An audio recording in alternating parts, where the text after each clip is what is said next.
Halo Tribuners, jumpa lagi bersama saya Adi Sasono, pemimpin redaksi Tribun Jabar dalam acara bincang-bincang inspiratif. Nah, kali ini di studio sudah datang bersama kami politisi Partai Keadilan Sejahtera, tepatnya Ketua DPD PKS Bandung, Bapak Ahmad Rahmat Purnama. Ya. Ya. Selamat sore, Kang. Sore, Ya. Pak Adi. Sehat, Kang? Alhamdulillah. Gimana nih rasanya Bandung hari-hari ini? Aduh, agak panas ya. Panas. Tapi kalau di sini adem sih. Di sini adem tentu Adem. saja. Ini Alhamdulillah. dijamin 24 jam adem di sini, Kang. Siap. Sebagaimana hatinya Pak Adi juga. Oh, terima kasih. Kang, udah lama kita nggak ketemu, Kang. Iya, Di aduh, Tribun Jabar, insyaallah. Kang. Ya. Betul.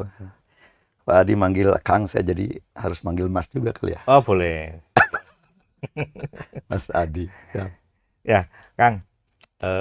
Bandung ini kan beberapa bulan terakhir nih ya, mungkin 2 bulan terakhir ini kan menghadapi krisis sampah nih, Kang ya. Nah, kita tahu bahwa warga Bandung susah ya buang sampah, meskipun ya akhir-akhir ini sudah agak sedikit berkurang ya. Tapi mungkin hanya tempat-tempat tertentu yang berkurang, karena tempat pembuangannya juga belum sempurna banget. Nah, yang saya dengar PKS punya concern khusus tentang krisis sampah ini, Kang. Mungkin bisa dijelaskan, Kang. Ya, baik. Terima kasih, Mas. Dia pertama, ya alhamdulillah sih kita bisa silaturahmi kembali di sini ya. Ya, terima kasih, Kang. Saya diundang di sini. Ya. Jadi beberapa waktu yang lalu di bulan Agustus kalau nggak salah ya, kita memang memiliki konsen untuk ikut memberikan kontribusi menyelesaikan masalah sampah gitu ya. Ya. Jadi kita waktu itu membentuk Satgas Peduli Kelola Sampah namanya gitu ya. Dan kita memberikan layanan gratis. Yang pertama membuat lubang biopori, yang kedua melakukan penyemprotan bioaktivator terhadap sampah-sampah yang menumpuk, tetapi bukan di TPS ya, di lingkungan-lingkungan rumah. Rumah ya. Betul. Dan yang ketiga adalah melakukan pelayanan edukasi pengelolaan sampah gitu. Dan ini alhamdulillah sudah dilakukan. Terakhir informasi dari teman-teman di Satgas Sampah itu sudah ada setidaknya di seluruh kota Bandung ada yang menyampaikan ke hotline dari Satgas Sampah itu sekitar 20 masyarakat yang menyampaikan kepada kita di ketiga layanan itu gitu ya. Ya tentu kita memberikan layanan gratis ya sesuai dengan kemampuan kita ya. Jadi yang request sebetulnya lebih banyak dari itu gitu. Okay. Cuman karena sumber daya kita terbatas ya kita mohon maaf ya kepada masyarakat belum bisa memberikan layanan semuanya kepada mereka. Setidaknya barangkali sesuai dengan kemampuan kami ya mohon maaf mungkin di waktu-waktu yang akan datang gitu ya. Bahkan sekarang untuk sementara kita off dulu untuk kita evaluasi ya efektivitasnya. Pada prinsipnya sih memang masyarakat tentu saja sangat antusias ya. Sangat berterima kasih ya kepada kita sudah membuat atau memberikan layanan ketiga pengelolaan sampah tadi gitu. Seperti itu. Kang, sebelum jauh bicara ke soal detail-detailnya, menurut Akang sebenarnya kenapa sih terjadi krisis sampah di Bandung? Ya, ini kalau menurut para ahli Pak ya terkait dengan sampah yang terjadi hari ini yang sekarang diberlakukan darurat sampah ya baik oleh Pemprov maupun juga oleh oleh Pemkot ya hari ini.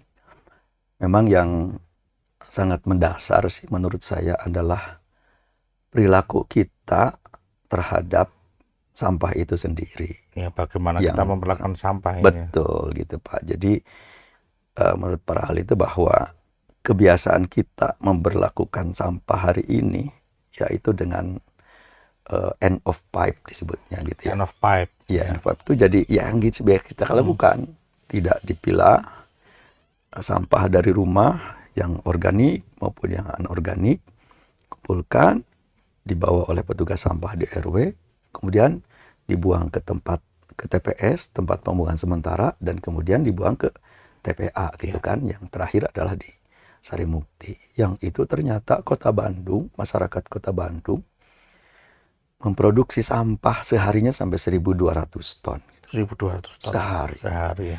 Itu katanya ada yang mencoba mengilustrasikan 1.200 ton itu, Pak. Kalau dikumpulkan dalam satu lapangan bola. Iya. Itu kalau tidak dibuang nih sehari, itu selutut kan? Selutut. Ya. 2 hari sepinggang. 3 hari sudah segini gitu leher. Sekarang sudah berapa hari gitu ya darurat sampah. Tahu kemana gitu. Ya, tapi manusia tentu saja mau nggak mau ya harus beradaptasi dengan itu. Ya, pemerintah sampai mengeluarkan kebijakan darurat sampah. Masyarakat juga alhamdulillah sih di lingkungan sudah ada mulai tersadarkan, ada yang memilah ya sampah organiknya diolah menjadi kompos gitu kan. Kemudian yang anorganiknya bisa didaur ulang gitu. Baru yang kemudian akhirnya yang residu yang katanya sekitar 10-20% itu yang bisa kemudian kita buang. Itu pun sebetulnya masih bisa kita manfaatkan, tapi harus pakai teknologi. Tapi ternyata itu masih belum cukup gitu ya untuk bisa mengurangi produksi sampah dari masyarakat Kota Bandung yang ya tadi itu jumlahnya sekitar 1.200. Tapi kalau misalnya semua masyarakat itu sadar untuk melakukan pemilahan sampah ya, atau kalau dulu waktu masih ada almarhum Mang Odet gitu ya, dengan kegiatan Kang Pisman, kurangi, pisahkan, manfaatkan, ya sebetulnya itu insya Allah bisa sangat mengurangi produksi sampah secara signifikan gitu ya, secara signifikan itu. Nah, jadi memang apa artinya ini kewajiban kita semuanya. Tentu saja memang di dalam pengelolaan sampah ini menurut saya gitu ya keterlibatan atau peran serta dari pemerintah cukup besar tentunya. Tetapi juga kalau masalah sampah hanya dipikirkan oleh pemerintah juga menurut saya nggak akan selesai. Tetap saja keterlibatan atau partisipasi masyarakat untuk menyelesaikan masalah sampah itu juga penting. Bahkan sebetulnya bisa besar ya kontribusinya karena bisa kita kurangi dari hulunya gitu, Mas. Betul. Dari rumah gitu. Dari rumah ya. Dari rumah. Yang menurut data, mohon maaf kalau saya salah gitu ya, dari data kalau tidak tepat lah itu kalau secara umum itu sampah organik yang diproduksi oleh masyarakat Kota Bandung itu sekitar 45%, Pak. 45% ya. Yang itu tuh kan kotor ya. Bau, jijik gitu. Tapi kalau kita kelola, kita olah dengan baik, itu bisa jadi kompos, bisa jadi memproduksi magot. Ya. Magotnya itu kayak belatung, itu memiliki protein yang sangat tinggi. Bisa untuk menjadi makanan lele tuh di beberapa yang sudah melakukan itu. Lele, ayam, bebek, yang itunya juga menjadi sehat gitu, Pak. Nah, jadi memang menurut saya yang salah satu yang perlu kita lakukan ya di masyarakat adalah bagaimana kita bisa mengelola sampah, mengurangi sampah dari awal, dari hulunya gitu ya. Seperti itu. Dan sekarang kami di samping tadi membentuk Satgas Peduli Kelola Sampah, kita juga sudah melakukan edukasi ya, tenaga-tenaga training sekitar 250 orang yang insya Allah mereka siap untuk melakukan edukasi pengelolaan sampah di masyarakat yang ada gitu hari ini. Dan beberapa sudah kita terjunkan, termasuk juga tadi yang Satgas Peduli Kelola Sampah juga sudah melakukan itu di beberapa tempat gitu. Nah, kalau ini dilakukan secara masif, ya berharap kita bisa mengurangi sampah dari hulunya secara signifikan gitu. Oke, Kang Ahmad, kalau itu kan berarti kan sasarannya rumah tangga ya. Betul. Dari rumah tangga itu lebih bagus mana? Mempersuasi ibu kah atau bapak kah, yang mana yang lebih dulu? Ya, menurut saya sebenarnya itu semua anggota keluarga harus paham dulu Harus, Pak, sebenarnya gitu ya. nah, tapi Bahwa pintu masuknya ke siapa? Lewat ya siapa? itu mas strategi menurut saya. Iya ya. Strategi bahwa kemudian nanti yang akan banyak melakukan itu adalah ibu-ibu, iya. Iya. Karena ibu-ibu biasa di dapur tentu kan. Iya. Tapi kadang-kadang kalau pasangannya tidak paham, Dia anaknya nggak bisa tidak nggak mendukung paham, tuh ya. bisa tidak mendukung, Pak. Oke. Ngapain sih susah-susah harus milah? Padahal tinggal buang gampang ya. Iya, jangankan di kita, Pak. Di Jepang aja, untuk akhirnya kemudian itu menjadi habit, itu bukan hal yang sederhana ya. Iya, perlu ada perjuangan gitu. Bahkan dukungan bukan hanya dari anggota keluarganya, boleh jadi keterlibatan di RT-nya, di RW-nya. Dalam skala kota tentu saja, ya pemegang kebijakan tertinggi kan wali kotanya gitu, Pak. Ya, itu harus mendukung itu semuanya. Ya, alhamdulillah sih ya, sekarang sudah dikeluarkan edaran tentang darurat sampah, dan masyarakat juga dihimbau untuk melakukan pemilahan sampah sejak dari rumah. Tapi sepertinya dengan kondisi ekonomi sekarang yang ya kita rasakanlah ya, sekarang cukup berat. Iya. Sepertinya keberpihakan dari pemerintah untuk mensupport lebih dari sisi anggaran untuk menyelesaikan masalah sampah itu menurut saya diperlukan. Iya. Gitu. Kang, kalau ya sudah ada edaran tentang pemilahan sampah ya memang. Nah, tapi menurut saya kok semacam tidak jelas punishment and reward-nya. Ya memang beberapa kali ada ini sih, ada berita tentang orang yang membuang sampah sembarangan itu kena tipiring, terjaring tipiring gitu kan. Tapi saya melihat sampah masih banyak berserakan di kota Bandung gitu loh. Nah, menurut Kang Ahmad gimana soal reward and punishment itu? Iya, ya kalau kita melihat dari apa artinya masalah pendidikan misalnya ya, kepada anak, kepada baik anak di rumah atau misalnya di sekolah, menurut para pakar pendidikan betul bahwa reward dan punishment itu penting gitu Pak. Tetapi sebetulnya katanya para pakar pendidikan itu, bahkan sebenarnya menurut agama juga, so yang harus lebih dikedepankan itu adalah reward-nya dulu gitu Pak. Reward dulu ya. Reward dulu. Itu pun sebelum reward itu juga kita harus melakukan edukasi dulu.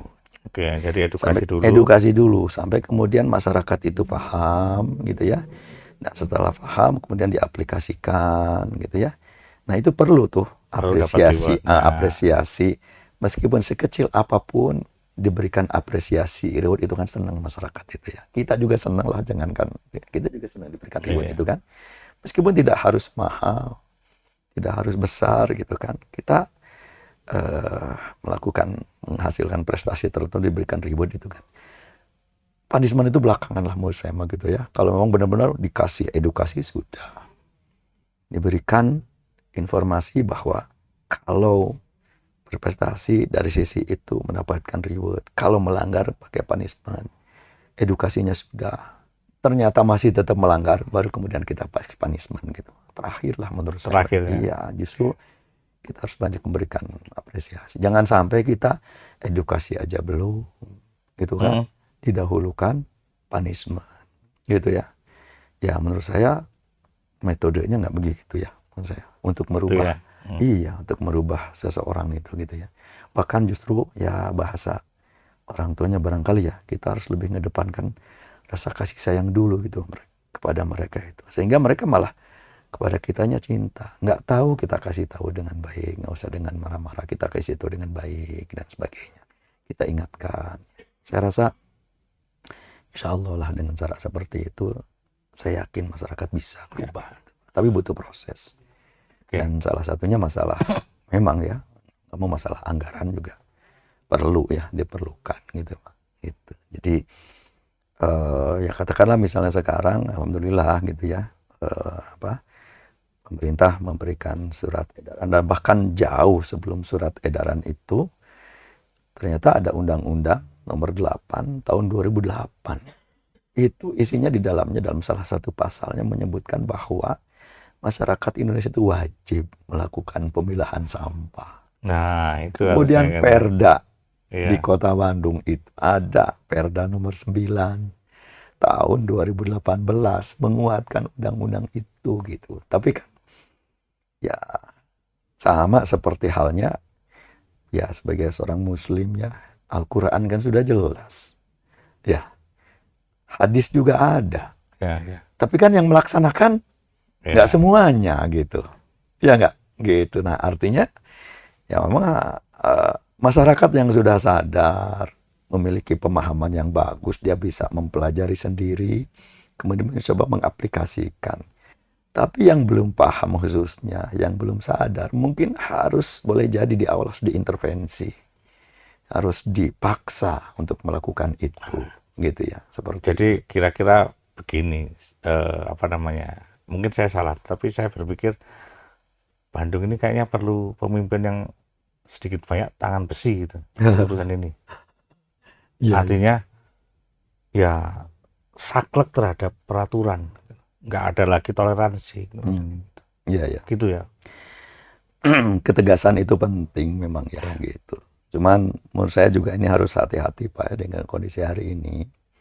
Masyarakat yang apalagi termasuk Kota Bandung ya, dari sisi tingkat pendidikan juga banyak yang sudah berpendidikan gitu, Iya, ya. paham dengan lingkungan, orang pintar-pintar lah, seperti itu gitu ya. Bandung tempatnya orang pintar. Iya, jadi boleh jadi kalau juga terlalu tangan besi bisa dianggap otoriter. Tapi sebenarnya masyarakat itu asal diajak ngobrol, diajak berdiskusi, dan kemudian akhirnya mereka paham. Ya, saya kira tangan besi itu nggak juga dilakukan juga ya, masyarakatnya sadar insya Allah. Nah, ya. Gitu mah. Jadi, tapi memang sih kondisi-kondisi tertentu ketegasan itu perlu ya. Ya. Dengan setelah diajak ngobrol, kemudian akhirnya sepakat ada reward dan punishment, bahwa kemudian punishment itu diterapkan. Ya kita sampaikan, ini kan kesepakatan kita. Ya, ya, ya. Waktu itu Bapak sudah setuju bahwa kalau melanggar ya harus Ada hukuman, diterapkan. ya. Karena kalau tidak diterapkan, ya buat apa kita ngobrol? Buat apa kita bersepakat? Buat apa ada dokumen kesepakatan itu kalau kemudian tidak kita jalankan? Ya, tentu saja ya kalau tidak dijalankan orang akan berpikir, toh yang melanggar juga dibiarin aja gitu kan. Ya, Kan ya, gitu. ya, betul. Tapi itu atas kesepakatan. Ya, seperti itu. Nah, saya kira saya sudah ngobrol dengan berbagai pihak ya. Dengan berbagai elemen, membahas kasus-kasus tertentu di lingkungan yang kecil, di RT, di RW. Pada dasarnya mereka mau Pak, diajak diskusi, diajak ngobrol, dan kemudian diajak bersama-sama berpikir menyelesaikan permasalahan yang ada di lingkungan. Bisa saya kira. Ya, tinggal perlu ada kemauan aja Mas saya. Perlu ada kemauan untuk ya sedikit kita mengorbankan waktu, pemikiran, dan jangan lupa kesabaran. Kesabaran. Mahal itu sabar. Iya, sabar adalah kunci. Iya, sabar adalah kunci ya. Gitu. Itu paling mahal itu. Mahal, sabar, Pak. ya. Gitu ya. Emang itu sabar adalah kunci. Kalau Ya. kesabaran udah habis bisa ruwet itu. Iya, gitu. Konon katanya kalau orang sudah mengatakan kan sabar juga ada batasnya, itu berarti belum sabar. Iya. Belum sabar. Belum sabar itu. Sabar itu nggak ada batas. Iya. Gitu, Mas. Iya. Ya, ya, ya. Ya. Oke, Kang, mungkin terakhir buat warga Bandung. Ya, ya. Ya, apa yang ingin Akang sampaikan? Silakan, Kang. Baik, warga Kota Bandung, secara khusus saya bahkan insya Allah akan sedang disusun ya. Kita akan, saya instruksi dari Ketua DPW Iya. bahwa Ketua DPW akan membuat surat, akan membuat instruksi kepada seluruh kader anggota PKS untuk melakukan pemilahan sampah, mengurangi sampah dari hulunya, dari rumah yang organik itu diolah menjadi kompos, kemudian yang anorganik kita daur ulang, bahkan bisa kita jual, baru sisanya adalah residu, itu sedikit ya, kita buang ke TPA gitu ya. Nah, kalau kepada anggota kami ya di PKS, kita bisa menginstruksikan itu gitu ya. Iya. Yang sekarang juga sudah ada, tadi saya sampaikan, sudah ada tenaga sekitar 250 orang yang sudah kita latih agar mereka juga melakukan atau memberikan edukasi kepada masyarakat di Kota Bandung, dan bagi yang memerlukan bolehlah ya kita diundang untuk melakukan edukasi kepada masyarakat. Tapi kalau kepada masyarakat tentu saja kami kan tidak bisa memaksa ya. Ya. Kita menghimbau lah ya. Setidaknya menghimbau lah Kita ya. menghimbau agar Kang Pisman yang dulu sudah disosialisasikan oleh wali kota kita almarhum Mang Odet, Ya. itu bisa kita jalankan kembali, karena ternyata data dari DLHK ya, itu sejak beliau sosialisasikan dan menerapkan Kang Pisman itu sejak 2019 sampai beliau meninggal 2021 akhir itu sudah mengurangi sampah itu cukup signifikan gitu. Yang tadinya terus bertambah itu sejak 2019 sudah landai itu, Landai ya. sudah landai gitu. Sekarang Jadi tinggal kita lanjutkan ya, lagi aja gitu. Gitu. Nah, jadi mari kita semuanya masyarakat Kota Bandung kita lakukan kembali, kita giatkan kembali gerakan pilah sampah yang di Kota Bandung istilahnya waktu itu adalah Kang Pisman, kurangi, pisahkan, dan manfaatkan. Kalau bahasa modernnya sebenarnya itu 3R kan ya. 3R ya. 3R. R-nya apa? Reduce, itu kurangi. Ya, kemudian recycle, itu pisahkan. Dan terakhir reuse, itu manfaatkan. Cuman bahasanya biar lebih familiar di masyarakat Kota Bandung jadi Kang Pisman. Kang Pisman ya. Oke. Gitu. Oke. Terima kasih Kang Ahmad. Sama-sama, Mas Adi. Ide-idenya saya kira sangat inspiratif. Tentu saja warga Bandung harus mempertimbangkan usul-usul ini. Ya, baik. Oke. Terima kasih Kang. Sama-sama. Tribuners, begitu bincang-bincang saya dengan Kang Ahmad Rahmat Purnama, Ketua DPD PKS Kota Bandung. Kita akan bertemu lagi dalam wawancara yang lain dan tentu saja dengan tokoh yang tidak kalah inspiratif. Terima kasih, selamat sore. Download Tribun X sekarang, menghadirkan lokal menjadi Indonesia.